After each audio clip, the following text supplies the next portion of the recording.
안녕하세요. 요즘 가장 뜨거운 주식이죠. 바로 테슬라에 대해 이야기 나눠보려고 합니다. 하루가 다르게 롤러코스터를 타는 주가 때문에 투자자들 마음도 오르락 내리락 하는데요. 그래서 오늘 저희가 살펴볼 내용입니다. 먼저 테슬라가 약속하는 담대한 미래에 대해 알아볼 거고요. 이어서 인공지능과 로봇을 중심으로 한 긍정적인 전망, 즉 불 케이스를 살펴보겠습니다. 그 다음엔 가격과 약속에 대한 우려, 베어 케이스도 짚어봐야겠죠. 마지막으로 투자자라면 스스로에게 던져야 할 가장 중요한 질문으로 마무리하겠습니다. 자, 그럼 그 비전부터 시작해보죠. 테슬라 주가가 종종 상식을 뛰어넘는 이유가 단순히 지금 파는 자동차 때문만은 아니라고들 하잖아요. 도대체 어떤 미래를 보여주길래 이렇게 시장이 열광하는 건가요? 핵심은 바로 이겁니다. 테슬라를 긍정적으로 보는 사람들은 자동차를 시작일 뿐이라고 생각해요. 그들은 우리가 자동차 제조사에 투자하는 게 아니라고 말합니다.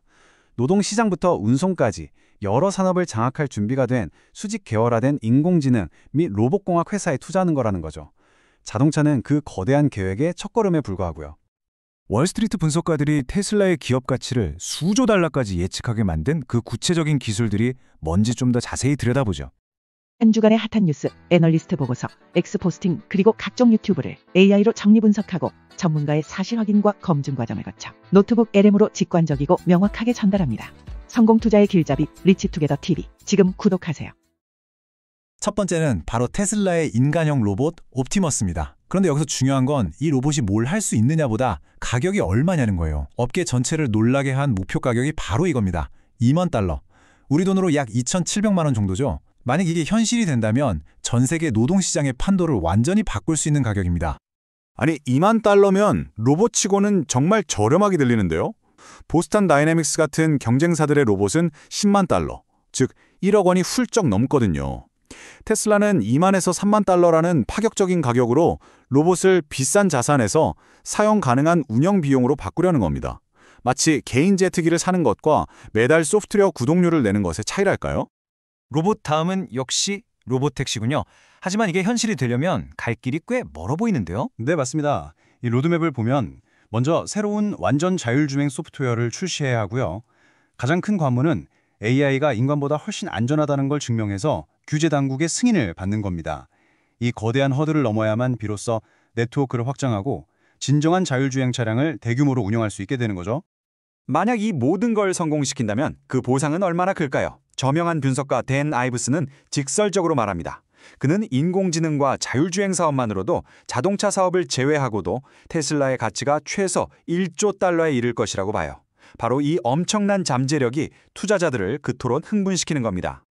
와, 1조 달러라니 정말 꿈 같은 이야기네요. 하지만 이 엄청난 미래가 계획대로 펼쳐지지 않을 수도 있잖아요. 이제 이야기의 다른 면, 즉 베어 케이스를 살펴볼 시간입니다. 1조 달러를 예측하는 강세론자가 있다면 분명 현실적인 위험을 지적하는 약세론자가 있겠죠. 네, 회의론자들은 이 엄청난 기대감이 현실을 무시하고 있다고 주장합니다.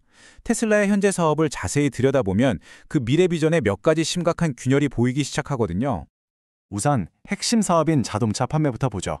이 차트는 유럽연합의 8월 전년 대비 판매 성장률을 보여줍니다. 중국 경쟁사인 BYD의 판매량이 280%나 급증하는 동안 테슬라의 판매량은 오히려 37%나 감소했어요. 약세론자들은 이게 바로 테슬라의 독주가 심각한 도전에 직면했다는 명백한 신호라고 주장합니다. 로보택시 시장 얘기도 다시 해볼까요? 긍정론의 핵심 근거 중 하나는 엄청난 시장 전망치입니다. 예를 들어 저명한 투자자 캐시우드는 로보택시 시장의 잠재적 가치를 무려 5조 달러로 보고 있죠. 5조 달러요? 정말 엄청나네요. 하지만 다른 예측은 좀 다른 그림을 그리고 있습니다. 예를 들어 포춘 비즈니스 인사이트는 2031년까지 이 시장이 약 1,200억 달러 규모가 될 거라고 예측해요. 물론 이것도 큰 시장이지만 수조 달러 예측에 비하면 아주 작은 부분이죠. 바로 이 엄청난 격차 때문에 약세론자들이 불안해하는 겁니다. 주가가 가능한 가장 낙관적인 시나리오에만 기반을 두고 있는 것 같다는 거죠.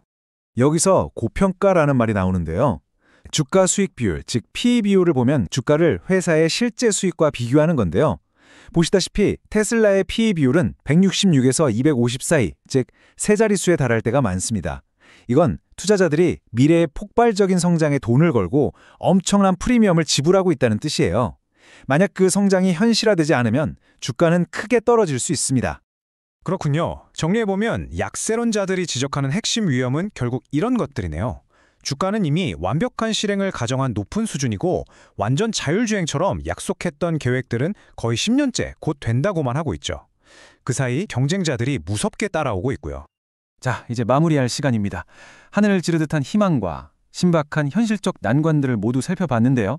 그렇다면 테슬라를 이해하려는 투자자가 얻어야 할 핵심적인 메시지는 무엇일까요? 결국 이 두 가지의 전혀 다른 이야기로 귀결됩니다. 강세론자들은 자신들이 미래로 가는 티켓을 사고 있다고 믿습니다. 지금은 우연히 자동차를 팔고 있지만 본질은 인공지능과 로봇공학 회사에 투자하는 것이라고요.